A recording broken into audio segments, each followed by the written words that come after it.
बिस्मिल्लाहिर्रहमानिर्रहीम। क्लास 10 हिस्सा गज़ल। सर में सौदा भी नहीं, दिल में तमन्ना भी नहीं, ये टाइटल है। फिराक गोरखपुरी की गज़ल है। शेर नंबर 1। सर में सौदा भी नहीं, दिल में तमन्ना भी नहीं, लेकिन इस तरके मोहब्बत का भरोसा भी नहीं।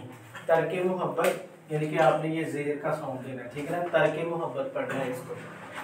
तो इस शेर में शायद जो इसका जो शेर का मफहूम है ना, वो ये है कि मेरे सर में जज्बा जुनून भी नहीं और दिल में तेरी आरज़ू भी नहीं। मैंने तरके मोहब्बत का ऐलान कर तो दिया है, लेकिन अपने आप का भरोसा नहीं है और कि ये जज्बा फिर कब मुझ में पैदा हो जाए और मैं दोबारा तुमसे मोहब्बत करने लगूं। तो तशरीह इसकी इस तरह करेंगे हम कि देखें, इसमें जब इंसान को किसी दूसरे इंसान के साथ या एक इंसान को अपने महबूब के साथ मोहब्बत हो जाती है तो फिर उसका दिल उसके लिए बहुत नरम हो जाता है, ठीक है। और उसको वो दुनिया में सबसे ज़्यादा खूबसूरत और सबसे ज़्यादा अपने लिए खुशी का बायस समझता है और उसकी इज्जत करता है और दुनिया की हर खुशी उसके जो है ना कदमों में डाल देना चाहता है और हर तरह से उसके लिए जो है ना सॉफ्ट, नरम और पोलाइट होता है और उसकी जो है ना उसको खुश रखने की कोशिश करता है। लेकिन फिर जब इसके मुकाबले में मोहब्बत के मुकाबले में जब उसको मोहब्बत नहीं मिलती है और फिर जब वो समझने के उसको रिस्पॉन्स नहीं मिलता, उसको इज्जत नहीं मिलती, उसको टाइम नहीं मिलता, ठीक है ना, तो फिर मोहब्बत तो मांद नहीं पड़ती है, लेकिन फिर वो जो फीलिंग्स होती हैं, वो जो एहसासात होते हैं, तो वो मर जाते हैं। तो इसी तरह उसने ये कहा कि सर में सौदा भी नहीं, यानी कि अब शौक नहीं रहा, ठीक है ना, कि महबूब ने उसको इतना तंग किया है, इतना सताया है, इतने उसको जख्म दिए हैं, इतने उसको दुख दिए हैं कि मोहब्बत तो है लेकिन अब शौक नहीं है और ख्वाहिश भी नहीं, शौक भी नहीं रही और ख्वाहिश भी नहीं रही। लेकिन अब वो कहता है कि जब उसने मुझे इतना तंग किया, शौक भी नहीं रहा, ख्वाहिश भी नहीं रही और मैंने कह दिया कि फिर मुझे मोहब्बत भी नहीं है। लेकिन मोहब्बत कहाँ मरती है, ठीक है ना। मोहब्बत वफा और बेवफा से मर तो नहीं जाती ना, किसी के रिस्पॉन्स से और किसी के ना रिस्पॉन्स देने से मर तो नहीं जाती। वो कहता है मैंने ऐलान तो कर दिया है, मैंने ऐलान तो कर दिया है कि ये अब मामला ख़त्म है, लेकिन भरोसा नहीं है दिल का कि कब फिर दोबारा वापस हो जाए ये मोहब्बत, ठीक है ना। तो आगे दूसरा शेर। एक मुद्दत से तेरी याद भी आई ना हमें और हम भूल गए हों तुझे, ऐसा भी नहीं। अब जब राब्ता ही नहीं है, अब जब महबूब से राब्ता ही नहीं है, अब जब उसका दीदार नहीं होता, उससे मुलाकात नहीं होती, उससे बातचीत नहीं होती, तो खामोशी हो गई है दोनों तरफ से। क्या हो गया? खामोशी हो गई है, वक्त भी गुजर गया है। तो फिर वो कहते हैं कि एक मुद्दत से, एक अरसा, एक मुद्दत से तेरी याद भी आई ना हमें। वो दिल को तसल्ली ही दे रहा है ना कि एक मुद्दत से तेरी याद भी आई ना हमें, ठीक है ना। और हम भूल गए हों तुझे, ऐसा भी नहीं। लेकिन ये नहीं कंप्लीटली मुकम्मल तौर पर हमने तुम्हें अपने दिल से निकाल दिया है, अब भी हम तुमसे मोहब्बत करते हैं, अब भी तुम्हारे लिए उसी तरह की फीलिंग्स हैं। लेकिन जो तुमने रिस्पॉन्स नहीं दिया था, जो तुमने दुख दिए थे, जो तुमने दर्द दिए थे, जो तुमने गम दिए थे, उसकी पादाश में शौक नहीं रहा, ख्वाहिश नहीं रही, तमन्ना नहीं रही, लेकिन मोहब्बत अभी भी कायम है, मोहब्बत अभी भी कहीं कहीं बाकी है। तो वो जो मोहब्बत है, वो मोहब्बत जब बाकी है तो फिर याद भी है। एक दुनिया की मसरूफियत में खोकर एक वक्त ऐसा हो गया था कि याद नहीं आई थी, लेकिन जब भी कभी थोड़ी सी फुर्सत मिलती है तो फिर तुम्हारी याद ज़रूर आती है, तो फिर तुम्हारी याद ज़रूर आती है। यूं तो हंगामे उठाते नहीं दीवाने इश्क, मगर ए दोस्त कुछ ऐसों का ठिकाना भी नहीं, मगर दोस्त कुछ ऐसों का ठिकाना भी नहीं। कि शायर शेर में कहते हैं कि आशिक को आला ज़र्फ होना चाहिए। अगर आप आशिक हैं तो फिर आप बर्दाश्त भी करें, फिर आपके अंदर सब्र भी हो, फिर आपके अंदर हौसला भी हो, ठीक है ना। आशिक के पास सब्र, बर्दाश्त और हौसला और बड़ा दिल होना चाहिए, ठीक है ना। उसका ज़र्फ जो है ना वो बहुत ऊंचा होना चाहिए। आशिक जो है ना दिली एहसासात को नोके ज़ुबान पर नहीं लाते, जो वो फील कर रहे होते हैं, जो वो अगर वो उसके कोई गिले शिकवे हैं वो फील कर रहे हैं तो वो नहीं लाते, क्योंकि ज़बान दिल की तर्जमान होती है, ठीक है ना। लेकिन ऐसे लोगों की भी कमी नहीं जो राह इश्क की नाकामियां बर्दाश्त नहीं कर पाते और महबूब को कोसना शुरू कर देते हैं। मैं आशिक हो और महबूब को कोस जाए, ये कैसा मुमकिन है? ये मुमकिन ही नहीं है, ठीक है ना। आशिक का तो काम ही है सहना, बर्दाश्त करना, ठीक है ना। तो लेकिन कुछ लोग ऐसे होते हैं कि फिर उसको वो कोसना शुरू कर देते हैं। मदाने इश्क में कदम रखने वालों को इस बात का यकीन कर लेना चाहिए कि महबूब की तरफ से मिलने वाले जुल्म और सितम को कमाल दर्जा सब्र से बर्दाश्त करना पड़ना है, ठीक है ना।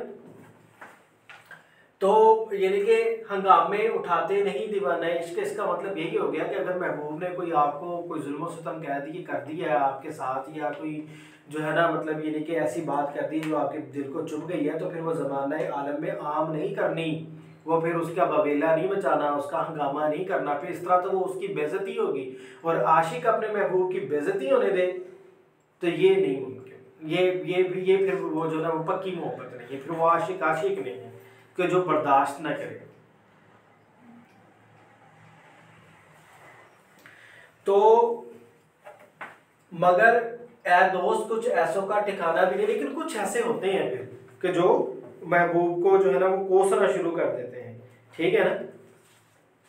आगे, आज गफलत भी इन आंखों में है पहले से सिवा, आज ही खातर बीमार शकीबा भी नहीं। शकीबा तसल्ली, ठीक है ना। शकीबा का क्या मतलब है? तसल्ली।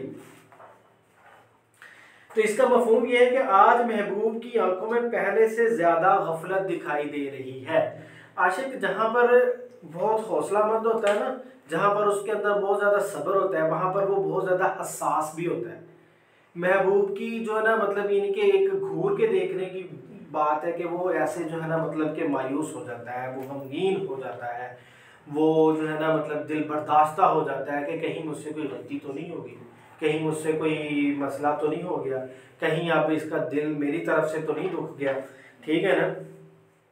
तो वो फिर ना यानी कि बार बार यानी कि ना देखने की कोशिश करता है, लेकिन जब फिर कोई गलती नहीं होती, कोई चीज़ नहीं होती, कोई दिल आजारी नहीं की होती, इसके बावजूद भी आपको वो इग्नोर कर रहा होता है, आपको वो जो है ना आपके अंदर इंटरेस्टेड नहीं हो रहा होता, तो फिर उसको वो कहता है कि आज गफलत भी उनकी आंखों में है पहले से सिवा, यानी कि पहले से बढ़कर आज गफलत दिखाई दे रही है, मगर आज भी मुझ बीमारे इश्क को तसल्ली देने वाला कोई नहीं है। यानी कि अब हालात इस कदर यानी कि ना ख़राब हो जाते हैं महबूब की गफलत की वजह से, उसकी जो है ना लापरवाही की वजह से हालात इस कदर ख़राब हो जाते हैं कि एक वक्त ऐसा आता है कि इंसान को कुछ नहीं समझ आती, और वो जो उसका जो दुख होता है, बाज़ औक़ात वो अपना दुख किसी और से जो है ना वो किसी दूसरे को बता नहीं पाता। अगर वो दूसरे को बताएगा अपना दुख तो उसके महबूब की जो है ना तौहीन हो जाएगी, तज़लील हो जाएगी, वो भी नहीं होने देना चाहता। वो किसी के मुंह से अपने पर होने वाले जुल्म की बिना पर उसको जालिम भी नहीं सुनना चाहता।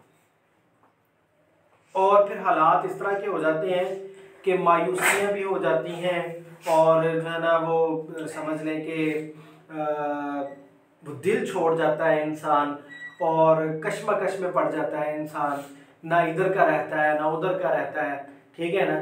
तो फिर वो कहता है कि आज भी मुझे इस हालात में जो मैं पहुंच गया हूँ, इस हालात में ना वो मुझे तसल्ली देता है, ना वो मेरे दुख को पहचानता है, ना वो मेरी तकलीफ को पहचानता है, और ना कोई और पहचानता है, और मुझे कोई तसल्ली देने वाला आज नहीं है। रंग वो फसले खिजा में है जिससे बढ़कर शाने रंगीनी हुस्ने चमन आरा भी नहीं। शाने रंगीनी हुस्ने चमन आरा भी नहीं, मतलब फसलें खिज़ां, खिज़ां का मौसम, फसलें खिज़ां, खिज़ां का मौसम, शाने रंगीनी शौक अंदाज, ठीक है। हुस्ने चमन चमने आरा, बागबान का हुस्न, बागबान का यानी बाग का हुस्न, बाग का हुस्न होता है ना सब्जे से और उसकी खूबसूरती से, उसके दरख्तों के पत्तों से और फूलों से रंगदार, ठीक है ना। तो मफहूम इसका ये बनेगा कि खिज़ां के मौसम में वो खूबसूरती और रंगीनी पाई जाती है जो बाज़ औक़ात भरपूर बहार के मौसम में भी नज़र नहीं आती। तो इस शेर में शायर उदास और परेशान हाल आशिक ज़ार की कैफियत बयान कर रहा है कि वो बहुत परेशान है, आशिक जो है वो बहुत परेशान है। वो कहते हैं कि पतझड़ के मौसम में अमूमन रंगीनी और ख़ूबसूरती का खात्मा हो जाता है। पतझड़ का जब मौसम होता है, पतझड़ जब यानी कि खिज़ां का मौसम होता है, ये जो अभी दिसंबर है यानी पतझड़ ही होगी ना, अब यानी कि दरख्तों के पत्ते सूखेंगे, फिर आगे जाके फरवरी में, जनवरी फरवरी में जब बहार आएगी तो नए पत्ते खिलेंगे, नए फूल खिलेंगे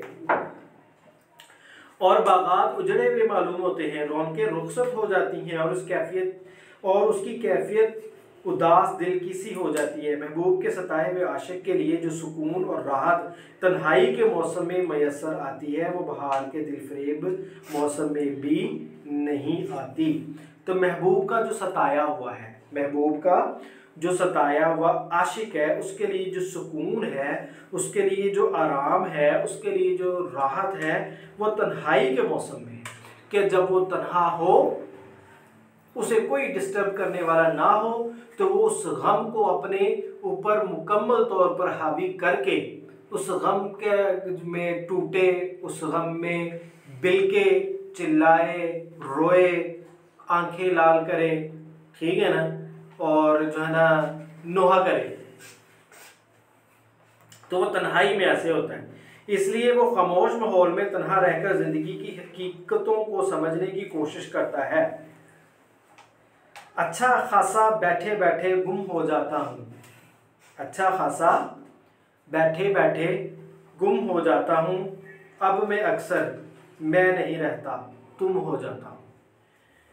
दूसरे मिसरे में शायर कहते हैं कि बहार के मौसम में जब बागबान की मेहनत रंग लाना शुरू कर देती है, जो माली होता है बहार के मौसम में उसको जो ड्रेसअप करता है, उसकी जो उसकी बाग की जो है ना नोक पलक संवारता है, उसकी गोडी करता है, उसको खाद देता है, उसको पानी देता है, उसकी सफाई करता है, तो फिर वो रंग लाना शुरू करती है और चार सू फूल खिलते हैं, बुलबुलें चहचहाने लगती हैं। जब फूल खिलते हैं तो फौरन परिंदे आ जाते हैं, ठीक है ना। तो आशिक भी महबूब का कुर्ब पाने के लिए इसके करीब होना चाहता है, लेकिन महबूब का वही बेअंदाज़े बेरुखी, वही उसकी जो है ना वो पुरानी रविश, तो फिर उसका जो अंदरूनी जो उसका दिल है, उसका जो अंदर का मन है वो जल जाता है, जल के कोयला बन जाता है। ऐसे हालात में आशिक और खिज़ां का मौसम भी बहार से भला महसूस होता है। बहार वो देखना चाहता है लेकिन बहार उसे देखना नहीं चाहती। महबूब जब उसको नहीं देखता तो आशिक जो है वो बहार को भी महसूस नहीं कर पाता। वो कहता है इससे अच्छा वो रोने धोने वाला ही मौसम अच्छा था।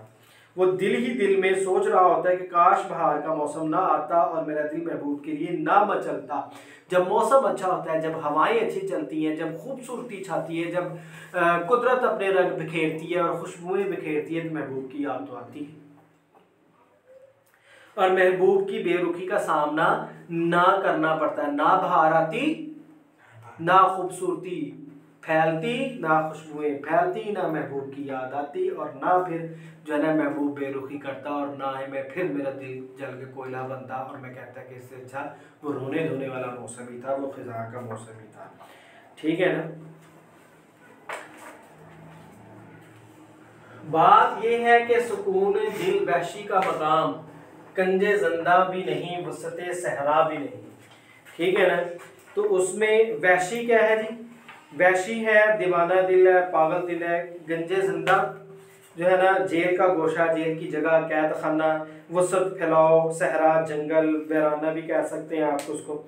वो कहता है असल बात ये है कि मेरे पागल दिल का इलाज ना तो कैद खाने में है और ना ही जंगलों की तन्हाई और वुसअत में है। जो मेरा ये मुझ पे जो पागलपन छाया हुआ है ना, ठीक है ना,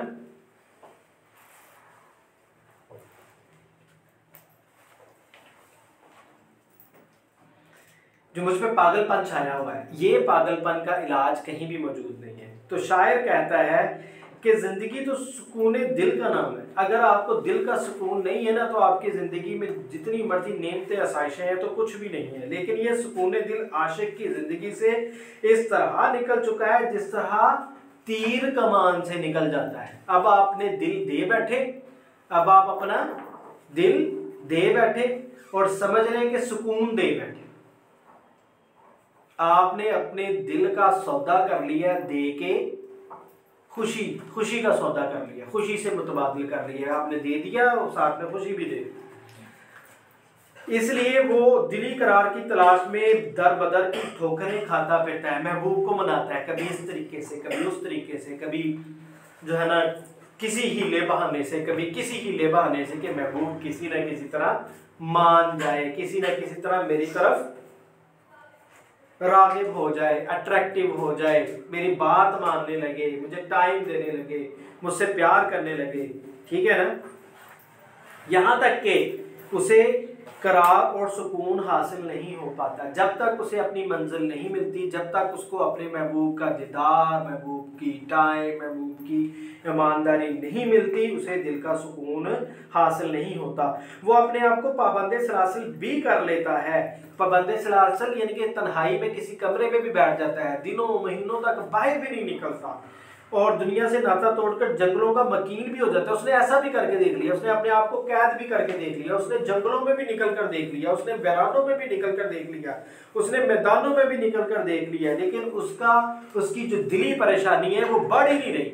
उसकी जो दिली परेशानी है वो बढ़ ही नहीं रही। ऐसी हालत में वो सुकून का और ज्यादा मुतलाशी हो जाता है। सुकून दरकार है लेकिन सुकून हासिल नहीं होता। सुकून दरकार है लेकिन सुकून हासिल नहीं होता। जरा जो दिल को ठहरा दे वो दर्द दिल नहीं होता। दूसरे मिसरे में शायद ये कहता है, सुकून का तालिब ये आशिक सुकून पाने के लिए जंगलों वीरानों का रुख कर लेता है। लोग उसे दीवाना समझकर पसे जिंदान डाल देते हैं, यानी कि उसे कहते हैं ये मजनू हो गया, ये पागल हो गया, अब इसे पकड़ लेंगे, किसी को काट लेगा, किसी को पत्थर मार देगा, ठीक है ना, किसी को नुकसान पहुंचाएगा, इसको ना पागल खाने में दाखिल करवा देते हैं। तो वो ऐसा भी कर देते हैं, लेकिन उसे ना कैद खाने में सुरूर जिंदगी हासिल होता है, ना ही वसी सहराओं में दर बदर भटकने से, कहीं भी नहीं, कहीं भी नहीं। सुकून दिल है न घर में न दस्तो सहरा में, दीवानगी ने अजब हाल कर दिया मेरा, ठीक है ना। तो ये जो चीज़ है ये इसकी ये जो थी तशरीह। अब आखिरी शेर, हम इसे मुंह से बुरा तो नहीं कहते फराक, दोस्त तेरा है मगर आदमी अच्छा भी नहीं, दोस्त तेरा है मगर आदमी अच्छा भी नहीं। तो क्या ए फराक, हम तेरे दोस्त के बारे में बुरी राय नहीं रखते। वो खुद से कह रहा है, खुद को ही, आशिक खुद को ही कह रहा है कि ए फराक, हम तेरे दोस्त के बारे में बुरी राय नहीं रखते, ठीक है ना, लेकिन इतना जरूर बता देते हैं कि वो अखलाकी लिहाज से अच्छा आदमी नहीं। तो कैसे अच्छा आदमी होगा कि जिस तरफ से आपको इतनी इज्जत, इतना सुकून, इतना जो है ना मतलब ये नहीं कि समझ लें कि आओ भगत और सब कुछ मिल रहा हो, तो उसके बावजूद भी आप उस बंदे से अच्छा सलूक ना करें तो क्या होगा?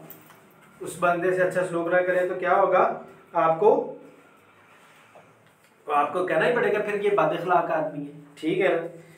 तो हम अच्छी राय नहीं रखते, लेकिन हम उसे सरे बाजार बुरा कह सकें ये भी हौसला नहीं है मुझे। यानी कि आशिक में इतना हौसला नहीं होता कि वो अपने दूसरे दोस्तों को बताए या गली कुचों में जा के बताए कि ये बंदा इस तरह का है, ये बंदा इस तरह का है, ये बंदा इस तरह का है, ये भी हौसला नहीं होता उसके अंदर। वो कह ही नहीं सकते। इसकी वजह ये कि तुम्हारा ताल्लुक उसके साथ है और महबूब से वाबस्ता है, तो फिर वो उसकी बेइज्जती भी बर्दाश्त नहीं कर सकता। महबूब के साथ थोड़ी सी भी निस्बत मामूली चीज़ को भी नादर और नायाब बना देती। कभी वो आपके साथ किसी लम्हे में उठा होगा, बैठा होगा, अच्छा टाइम दिया होगा उसने आपको, तो उस टाइम की कदर करते हुए वो कहता है कोई भी शख्स उस पर उंगली उठाने से गुरेज करता है। हो गई हो आपसे निस्बत जिसे ए दिल रुबा, मेरी क्या ताकत में के उसको बुरा कहता फिरूं। दूसरे मिसरे में शायर अपनी जुर्रत अमेज़ी का मुजाहरा करते हुए सच्ची बात मुंह पे ले ही आता है, हकीकत मुंह पे ले ही आता है। एक टाइम ऐसा आता है वो कहता है कि ए दोस्त, वो शख्स तेरा दोस्त जरूर है, तेरा दोस्त जरूर है, लेकिन कहने वाले कहते हैं कि वो बुरे अखलाक का हामिल है। ठीक है, अच्छा आदमी नहीं है, ज़बान का बुरा है, इखलाकी बुराइयों का हामिल है। हम तो सच्ची बात ज़बानी नोक पर ले आए हैं, अब ये बात तुम पर मुनहसर है, अब ये तुम्हारा फ़र्ज़ है कि तुम इसकी इस्लाह कैसे करते हो, इसे खुश इखलाक कैसे बनाते हो, इसे राह रास्त पर कैसे लेकर आते हो। वो कहते हैं कि जी दोस्त ही दोस्त के लिए बहुत बड़ा जो है ना वो इस्लाहकार होता है। ठीक है ना। असल में शायर ये भी कहना चाहता है कि हर इंसान बंदा खुदा भी होता है। किसी भी इंसान के बारे में राय देने से पहले हमें सोच लेना चाहिए कि उसका खुदा के साथ जो ताल्लुक़ है, उसके अफ़ाल और उसकी जज़ा और सज़ा के इख्तियार भी अल्लाह ताला के पास है। हम कभी भी किसी को ये नहीं कह सकते कि तुम्हें ये सज़ा मिलेगी या तुम्हें ये जज़ा मिलेगी। इसलिए हमें किसी बुराई को उछालने की बजाय खामोश रहने का हुक्म दिया गया है। उनका खामोशी है इबादत है। हम यानी कि पर्दा रखें, हमें पर्दे का हुक्म दिया गया है कि किसी की बुराई को देखकर भी उसकी बुराई को ना फैलाया जाए। तो खामोशी ऐन इबादत है, हमें बड़ी परेशानियों से बचा लेती है। माना मैं मुजरिम था लेकिन तुम तो मेरा नाम ना लेते,